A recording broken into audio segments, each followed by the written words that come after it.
Welcome back to another episode of Cleats Off the Couch. Guys, week one for the NFL is now done, and I wanted to be able to talk about this earlier, right after the week was done, but as a dad, I got to take it when I can get it when it comes to the time. It was a crazy week. I'm sure by now a lot of different people have had different conversations about how week one has caught them off guard. I'm right there with you. The Bills and the Rams caught me off guard right off the bat. I thought it was going to be a lot tougher game all the way through. Some of the things definitely that we saw there, the Bills definitely showed us that they are the team to beat. I think it's going to be fun to watch them play football this year. The Rams, I'll be honest with you, my all too soon thought after that game, all too soon being it's week one. You can't judge the entire season off of week one, or can you? Or can you? But the LA Rams, guys, my thought was that they would have more of a chance at missing the playoffs than the Cincinnati Bengals. I know stats always show that the losing team from the Super Bowl normally doesn't make the playoffs, but from what I was seeing from the Rams, guys, it made me think that we would have more of a chance of seeing the Rams miss the playoffs this year than the Cincinnati Bengals. Like I said, all too soon. Although the Bengals, the way that they showed, especially that offensive line, now granted it was the Steelers' defense. What did I say? What did I say, guys? Earlier in predictions this summer, I said the Steelers really are looking like they could have a top 5, even a top 3 defense. And if they were to play like that, they can't right now because obviously TJ Watt, we'll talk more about some different stuff that's happened around the league. But I hope you guys are all doing well as you're listening to this morning, as you guys are preparing. As I'm recording this, it's Thursday already, so it's already time for week 2 of the NFL. Going to try and release this earlier than I normally do. But a lot of surprises this week, a lot of second half surprises, if I'm honest. Saints, Falcons, Browns, Panthers, 49ers, Bears was one where the Bears just held it the whole game. The Steelers, Bengals, the Bengals almost had the second half. I'm not going to lie. They almost grabbed it. They should have had that. Like 3 different missed field goals, right? The Lions come storming back against the Eagles. The Colts and the Texans, probably one of the most unexpected games for me this week. The Patriots and the Dolphins, the Ravens expected that over the Jets. The Commanders and the Jaguars, the Titans and the Giants, the New York Football Giants. The Chiefs just destroyed the Cardinals. I did not expect that one. I did not expect it to go that lopsided. The Chargers and the Raiders was going to be a good game. The Vikings and the Packers, I predicted a week 1 win for Vikings in Minnesota. And watch, when they match up again, things will have come together. It's going to be an RELAX kind of year for Aaron Rodgers and the Packers. So don't get your skibbies in a bunch. Calm down if you're a Packers fan, or if you're somebody who's going after the Packers, because you're gonna look like a fool if you jump too soon. Good job by the Vikings. We definitely got a good look at what their offense is going to be with those pieces and with that coaching staff. Buccaneers and Cowboys. I obviously thought this is what we'd see out of the Cowboys. I didn't think it would be because Dak Prescott gets injured so soon. And then one of the final surprises to end us off was that Broncos-Seahawks game. Oh, my goodness. I want to talk about that for a second. My goodness. I was sitting there as that was happening. I'm sure a lot of you guys were too. Oh, my goodness. I was watching the Manning cast from ESPN2 on NFL Plus on my phone. If you are not signed up for NFL Plus, be sure to check out the link in the description, whether you're listening to this or you're on YouTube watching this. Be sure to check that out. NFL Plus, have access to local market games on your mobile device. Huge for me. Each and every week. Hopefully some future things come to where they add in some different ways to be able to do out-of-market games. But right now, man, what a great way for me to be able to do the different things I need to do when the games are going on and still be able to have the game up with either a Bluetooth headphone in or just to be able to watch it without audio. Whatever it is, I can still watch the game. NFL Plus, get it for $5 a month right now or $30 for the entire year. That's what I did. Nice, simple. Only $30. You're helping and supporting the podcast as you do that as well. So be sure to check that out. NFL Plus. Broncos and Seahawks. The Seahawks guys, we're gonna see something. We're gonna see something. preseason, I was poking them with a stick, the whole like, are you dead kind of thing, because I wasn't sure if they were showing anything and what they were actually going to do. And then we see the Broncos come out, and both of them played solid offense, I think, overall. And their defenses, the defenses showed up kind of weak early. And then, obviously the final score was 17-16. So it wasn't that the defenses were terrible or that the offenses were phenomenal. But we see a lot of potential of things with both teams. Geno Smith looking like a top 10 quarterback right now. Oh my goodness, he looked crisp. And then we get to the whole debacle while watching the Manning cast on my phone. Manning called 37 timeouts, and the Broncos called 0 in the final minute. Let's talk about that for a second. If you have any game sense whatsoever, it's 4th and 5. You're looking at a 64-ish yard field goal. It's a little far out. You're down 1 point. You have 50. At that time, you had 56 seconds on the clock. Okay, at 56 seconds, you call a timeout. You had all 3 timeouts. You call a timeout at 56 seconds. You got 2 minutes left. You go for the first down. Best case scenario, you get the first down. Now you're in a more viable field goal range, or potentially with 2 more timeouts and still some time on the clock, you can put yourself into a very good place for a field goal. Worst case scenario, you don't get the first down on 4th and 5. That's okay. You took a timeout at 56 seconds. The clock stops, say 4 seconds go off at 52, okay? The offense, the way the defense was playing, I think they could have done this. But say they didn't get that first down, the defense holds on first down, timeout. Hold on second down, timeout. Hold on third down. They let the clock run down, and either the Seahawks call timeout to stop the clock somewhere around that 10 to 14 second mark, or they try to punt it with the running clock so it doesn't stop. Either way, you're getting a punt off somewhere between 10 and 14 seconds, so you've got a punt return potential. Even on top of that, you may even get an offensive play. And heck, if we're crazy and you say you fair catch it, maybe it's not a great punt or something, and you have 12 seconds on the clock, you might get 2 plays. Who knows, even 3? I don't think you'll get 3 plays. But just thinking of that, I have no clue why they ran 36 seconds off of the clock to not use their timeouts to their advantage, the field position to their advantage, the opportunities at their advantage. It just didn't make any sense to me. And the Seahawks couldn't have knelt in that situation because of those 2 timeouts. Not until, say, the third down, if they wanted to do that, and then which I don't think they would have. I think they would have tried to push for the first down to close out the game. I really, really do not know what the head coach was thinking. I know he's a new head coach, but he's been an offensive coordinator for 12 years or something like that at different places. So I really don't know, but that one caught me really off guard. Let me know how off guard that caught you. Let me know if you agree with my analysis of that. Do you think that that's what that could have come out to be? I really think you have Russell Wilson, for pity's sake. Go for it, 4th and 5, probably make the first down. If you don't make the first down, you've got Russell Wilson.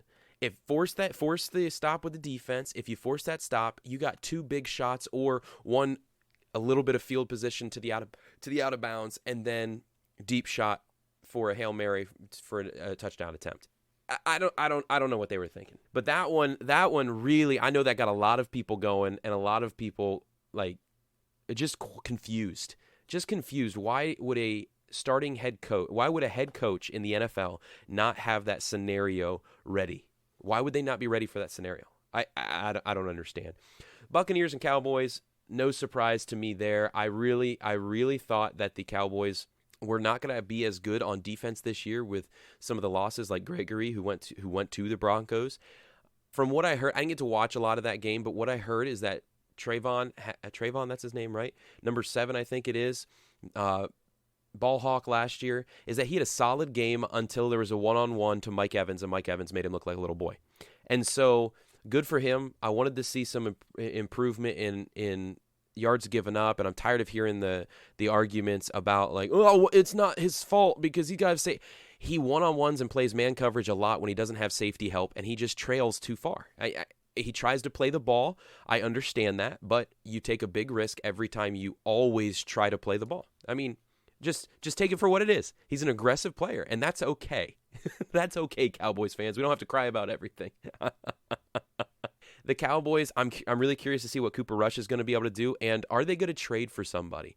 I know some people were talking about, I'm a Pittsburgh Steelers fan, so I've heard different things to where different people have talked about, are they going to try and trade for Mason Rudolph? Are they going to try to trade in Jimmy Garoppolo from the Niners? Are they going to try and bring in, I don't know. I don't know what the situation there. Knowing the Cowboys, I wouldn't be surprised if they try to save money and they just stick with Cooper Rush. I thought that they were trying to be a win now kind of team, but who knows anymore? Who knows? And I haven't looked at the news today to see has anything happened.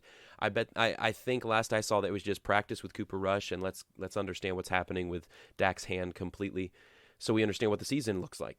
The Packers-Vikings, I mean, many people predicted this. I had said this, the Vikings were going to win. They have the ability, episode 5, guys, I think it was.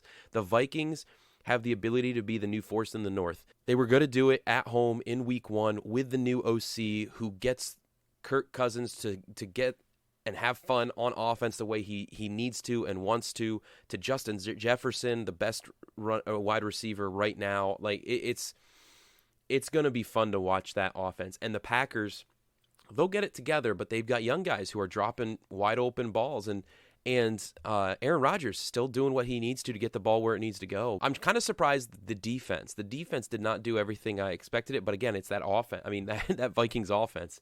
Whew, how do you do it? How do you do it? The Raiders and Chargers, that could have gone either way. I thought that was going to be AFC West football. It's going to be tight this year. The Chiefs and the Cardinals, oh my goodness. Patrick Mahomes making sure people do not second-guess him losing Tyreek Hill. So I'm excited to see what happens with that. I don't think the Cardinals are a team to give us a true feel of what Kansas City's defense can do. So keep an eye on that as we move forward. I'm kind of curious what's up with the Cardinals. I don't think that they played as well as I thought that they should. Now, granted, they don't have Hop right now with his suspension, so maybe things change after this 4 weeks. We'll see. Watch those Chiefs, though. They're going to be fighting. I had them like third in the division. They're going to be doing everything they can to make sure they're not. And then one of my favorite upsets of the week, guys, the New York Giants. The New York Giants. I had said that the Titans were going to take a few steps back, and I did not think it was going to be against the Giants. I thought the Giants were going to be, bottom 5 in the league this year. They may still be. Saquon's still healthy. Potential injury always on the horizon with him. Daniel Jones is still the quarterback there. Potential turnovers to lose games always there. They've got some talent. They've got in the receivers. They got Saquon. They have a couple people on defense, but still, that's one of the things that surprised me is how the defense played, and everybody loving that clip of what was it, number 45 or something like that, just coming and decleating King Henry. And I think we're going to see people are going to see stuff like that, and the fear of Derrick Henry has lessened, and it should be less than it has been in the past 2 to 3 years. He was injured a little bit last year, and we've seen people like, I think it was Alex Highsmith one year, and now this kid from the Giants, and we've seen people who can manhandle this big guy. Not all the time, because Derrick Henry does just as much dishing out, right? But I'm excited to see what that's going to mean for their offense. Tannehill was throwing some good balls. They're getting some of those young receivers involved quickly. I have Treylon Burks stashed on my fantasy bench, so I'm hoping to see that come around here soon. I do think Titans take a few steps back, but how many steps? I had said that nobody can carry the weight of their team taking hits like they do, like Derrick Henry, for 4 or 5 years in a row. And so we're gonna see what happens there. But good job to the Giants. It'd be fun to see them shake things up, especially since the NFC East is always such a mess. The Commanders got a win this week. I think Carson Wentz. I mean, there were a couple there. People like, he's still who he was. They got the win. He had a decent game. I don't have the details right in front of me. I think they're going to get some wins this year. I think they're going to have opportunities to be able to surprise people. Carson Wentz, he threw 2 interceptions. He also threw 4 touchdowns. And so I don't have the sheet in front of me to be able to see, okay, how did those happen?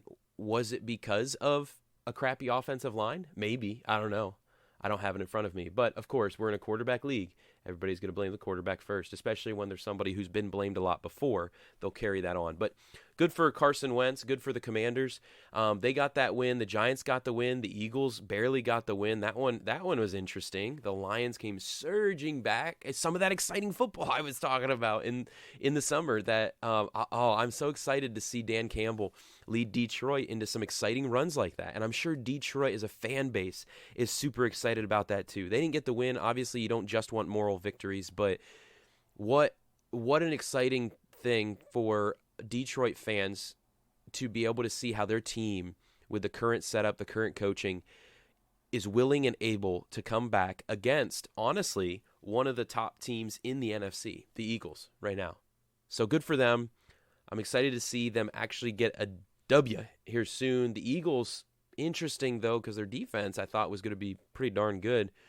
And that second half, they just, man, I'm surprised, honestly, that the Lions did not get the win there. But the Eagles kept the win. The Cowboys got that loss. And so talking about the NFC East, guys, right now, the Eagles and the Commanders, the Giants got that win, but I still think there's a bit to prove defensively. Are we going to see a surprise? Are we going to see that prove it year from Carson Wentz? I don't want to get ahead of week 1, right? The Eagles are still the Eagles. I think we're still going to see some good football out of them. But the NFC East, man, it's always murky waters. It's always murky waters. The Ravens being the Ravens. I just want to say this. I don't like the Ravens. I'm a Pittsburgh Steelers fan. I love football. I appreciate good football. And I'm tired of people not appreciating Lamar Jackson. The dude can throw. The dude can play NFL football at an elite level. I just am tired of hearing people. I saw a clip that showed one of those no-look passes, and, of course, nobody wanted to talk about it when it's Lamar Jackson. Just like before, nobody would ever talk about it when it was Matt Stafford until Patrick Mahomes started doing a couple of them, and then people are just like, wait, you're giving him all the credit. What, Matt Stafford? Then it came afterward. But Lamar Jackson throwing some great passes. I'm not a proponent for no-look passes, but, hey, when you can make them work at a high level like that, by all means, throw the defense off. But Ravens with a win, no surprise there.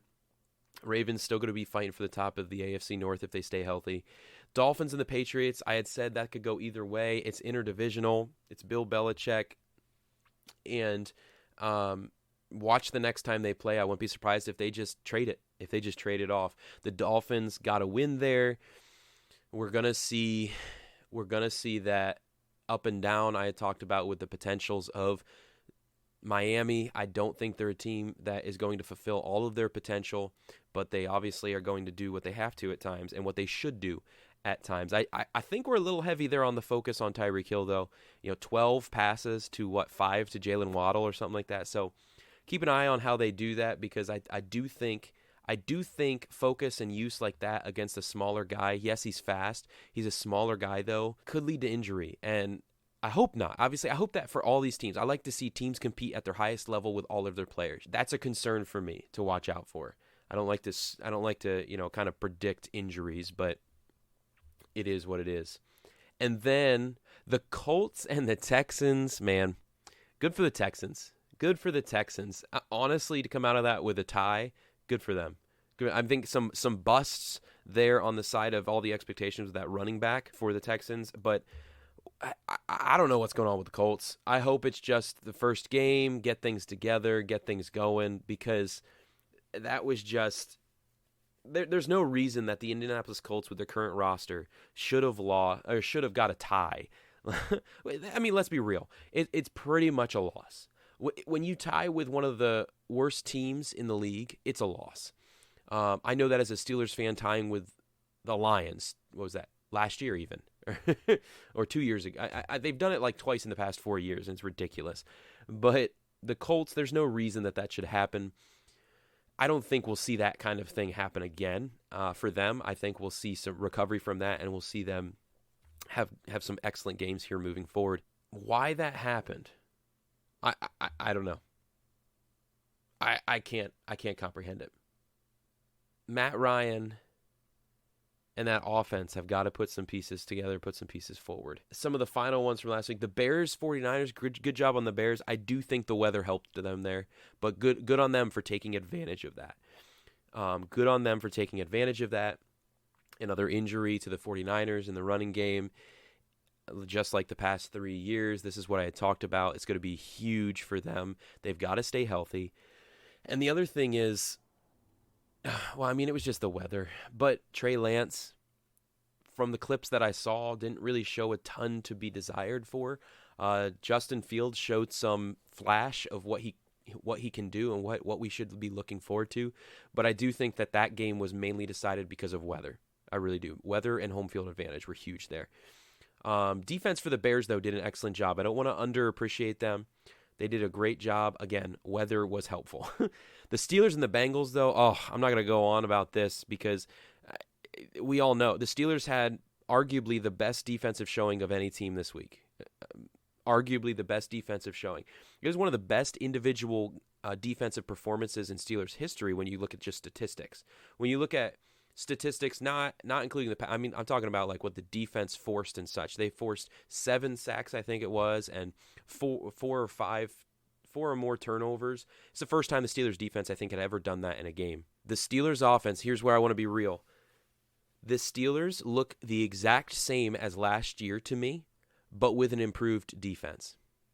And now TJ Watt is injured, unfortunately, potentially 6 weeks out. That is a sigh of relief, but still, it consistently seems like whenever the Steelers have an opportunity to be a stud. Last year, game 1, injuries. Alu out for the season. And obviously the unfortunate unpredicted piece with Tua, and I think it was the loss of his brother. But we never have the defense at full go. It's infuriating. It's infuriating. And I'm sure there's other teams, other of you listening who are just like, well, what about my team? I'm sure that you could give me a similar picture. I am just familiar with the Steelers picture. But the Steelers defense, excellent job. And then the offense did not do anything to help. And when the offense doesn't do anything to help, it doesn't matter how good your defense plays. It really doesn't. Because then you end up in tied game scenarios when you were leading in the first half, in the third quarter, and then, the offense, it killed me. People talking about Mitch Trubisky doing a great job, and I don't think he did a terrible job. He didn't turn the ball over. That's important. But I don't think he did enough, and I think a lot of it was because of the OC. I think it's the play calling. And I've been saying this the past 2 years. The past 2 years, I don't think it's been Ben. Ben, yes. Did he lose a step? Yes. Did he lose a little bit of power in his arm? Yes. But Ben still statistically had two great seasons the past 2 years. The average throw depth downfield and stuff, it was worse this game.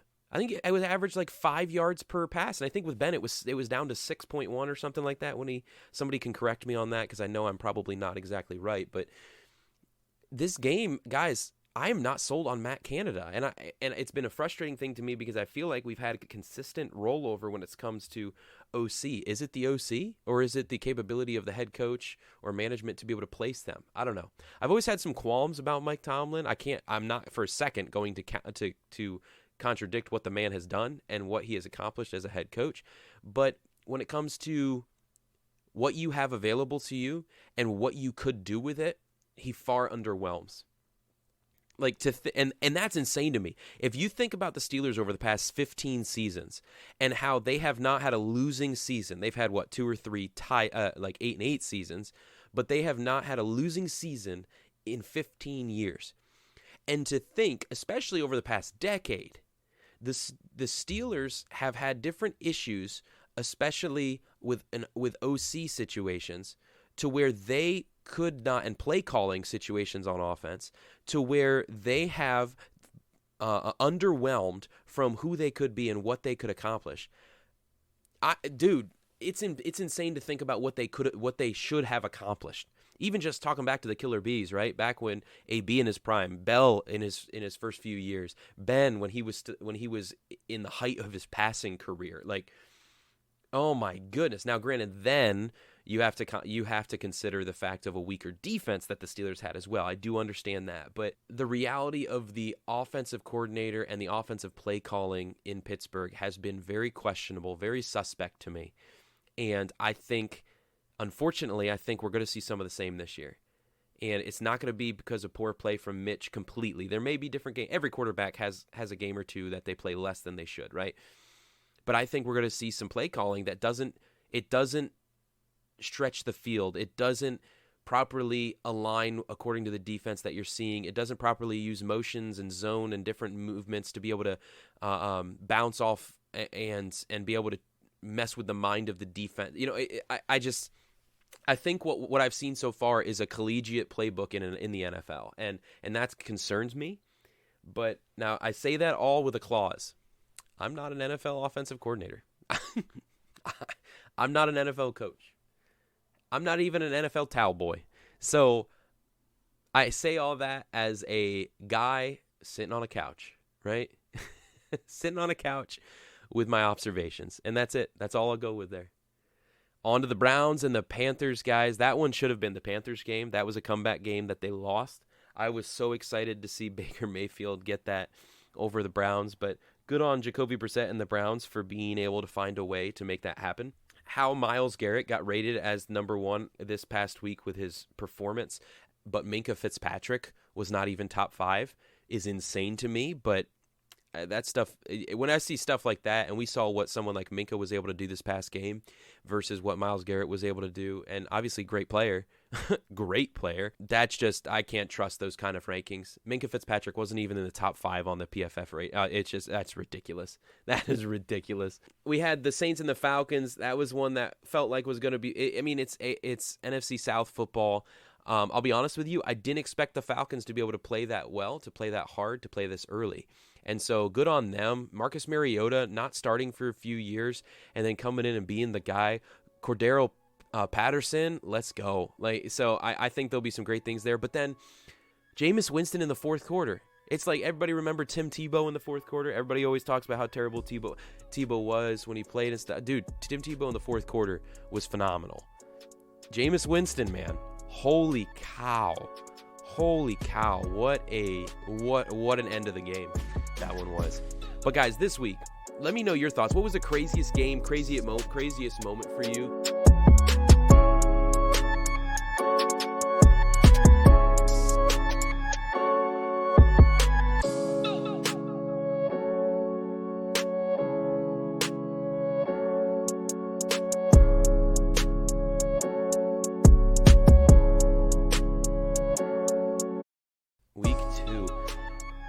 Another AFC West matchup between the Chargers and the Chiefs. That's going to be fun to watch. I think the Chargers will take it, but we'll see. I'm not really giving predictions each week. That's not my plan with these episodes. Just kind of looking at, as we're going through the season, what we're feeling, what we're thinking, and what we're enjoying, what we're surprised by, all those kind of things. The Dolphins and the Ravens. That's going to be an interesting game. It's going to be at M&T Bank. The Jets and the Browns. The Commanders and the Lions, the Colts and the Jaguars, the Bucks and the Saints, the Panthers and the Giants, the Patriots and the Steelers, the Falcons and the Rams, the Seahawks and the 49ers, the Bengals and the Cowboys, the Texans and the Broncos, the Cardinals and the Raiders, the Bears and the Pack, the Titans and the Bills, the Vikings and the Eagles. So I'm kind of looking through this and my mind's going through like who would be that surprise this week, right? We had a bunch of surprises this past week. Guys, I wouldn't be surprised if we see like a surprise fight from the Texans against the Broncos at the Broncos, or even after the surprising loss to the Giants, the Titans in Orchard Park against the Bills.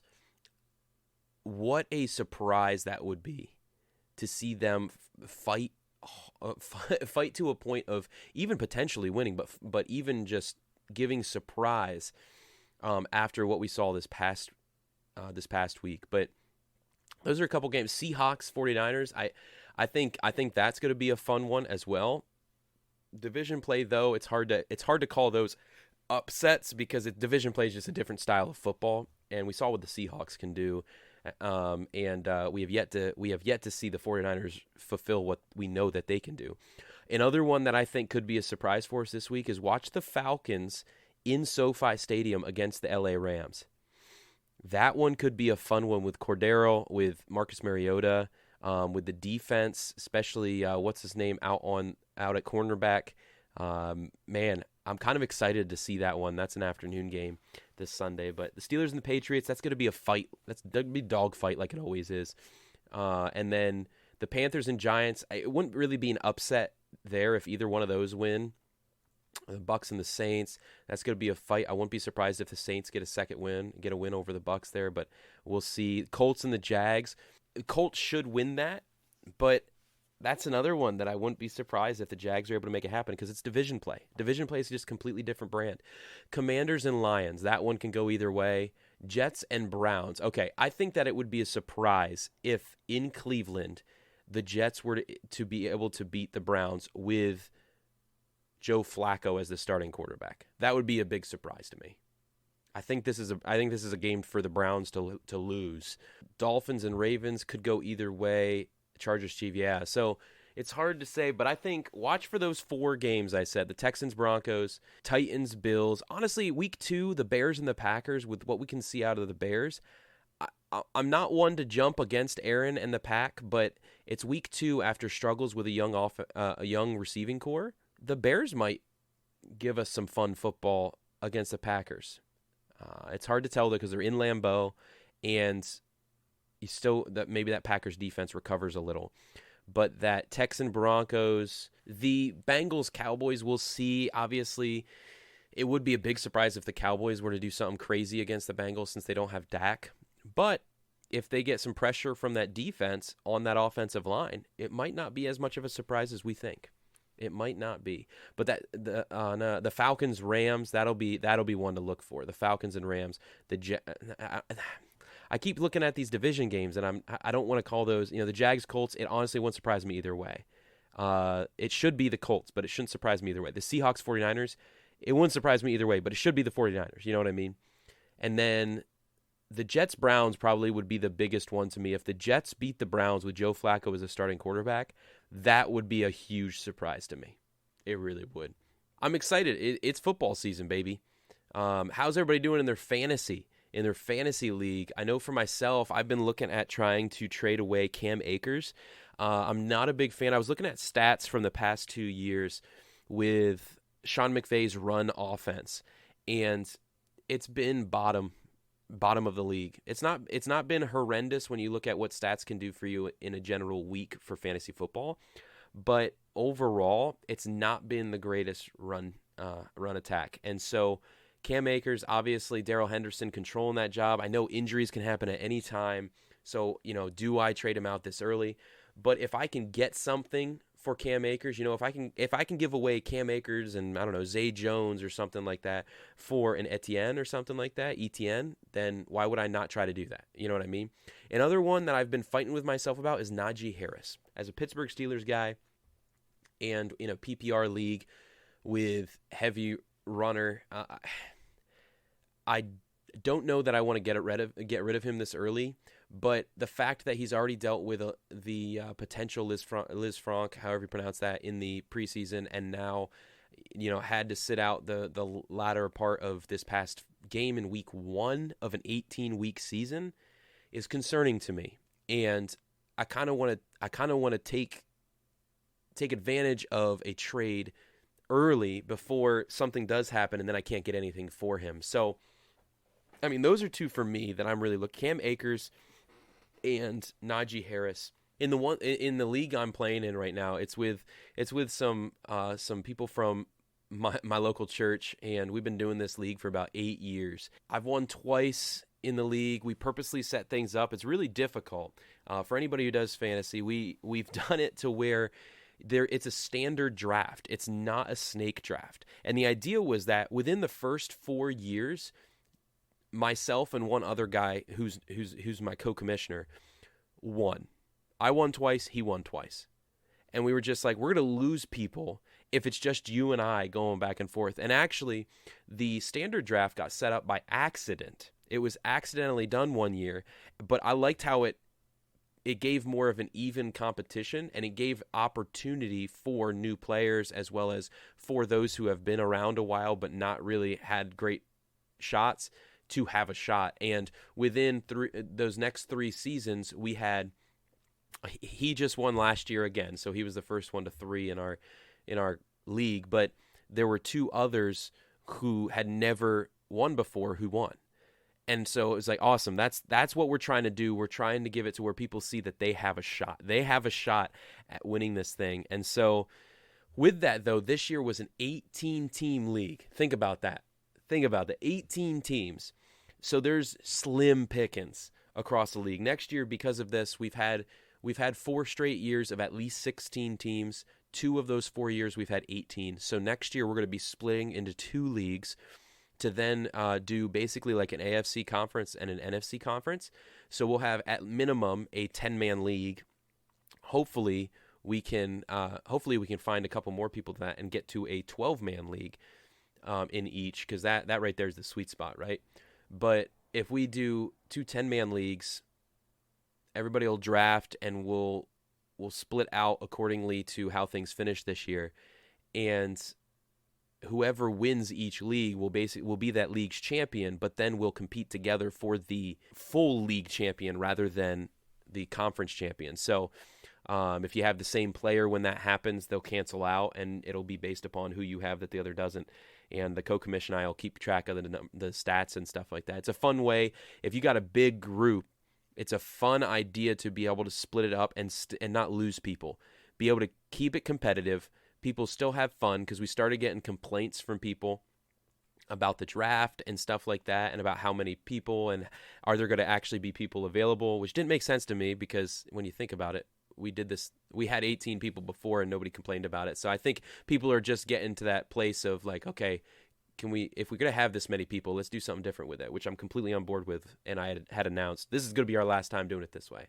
So I'm hoping that everybody's excited for that. What are you guys' thoughts on something like that? Being able to do a conference split.